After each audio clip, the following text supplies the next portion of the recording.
गांव के किनारे एक पुराना श्मशान घाट था जिसे लोग काले कुंड के नाम से जानते थे।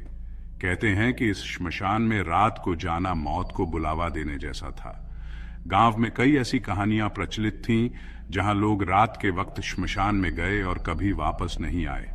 रात के समय घाट पर हमेशा अजीब अजीब आवाजें सुनाई देती थीं, जैसे कोई रो रहा हो या हंस रहा हो।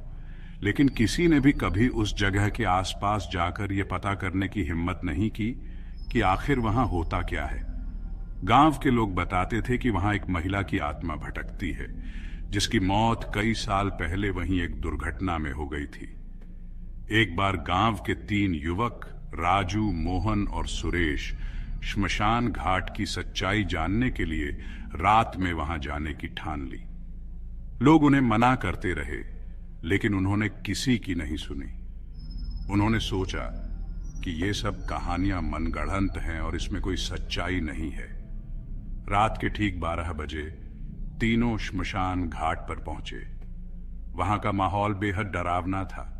चारों ओर घना अंधेरा, दूर से आती झींगुरों की आवाजें और हल्की सी ठंडी हवा।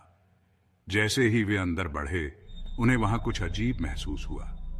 चारों ओर सन्नाटा था, लेकिन उन्हें लगा जैसे कोई उनके पीछे पीछे चल रहा है। अचानक राजू ने एक पेड़ के नीचे सफेद साड़ी में लिपटी एक औरत को देखा। वह औरत उनके तरफ पीठ करके खड़ी थी। राजू ने हिम्मत करके आवाज दी, कौन हो तुम? औरत धीरे धीरे उनकी तरफ मुड़ी और जब उन्होंने उसका चेहरा देखा तो उनकी चीखें निकल गईं। उसका चेहरा बिल्कुल विकृत था, आंखें गड्ढों में धंसी हुई और होठों पर एक भयानक मुस्कान। वह धीरे धीरे उनकी ओर बढ़ने लगी। मोहन और सुरेश घबराकर भागने लगे, लेकिन राजू जैसे ठिठक गया था। उसकी टांगें कांपने लगीं और वह वहीं जमीन पर गिर पड़ा। महिला का चेहरा और भयानक होता जा रहा था, जैसे वह उसकी आत्मा को खींच रही हो। मोहन और सुरेश जैसे तैसे गांव वापस पहुंचे और सबको बताया कि क्या हुआ।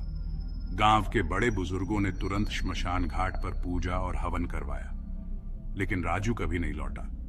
कहते हैं वह आत्मा राजू की आत्मा को अपने साथ ले गई।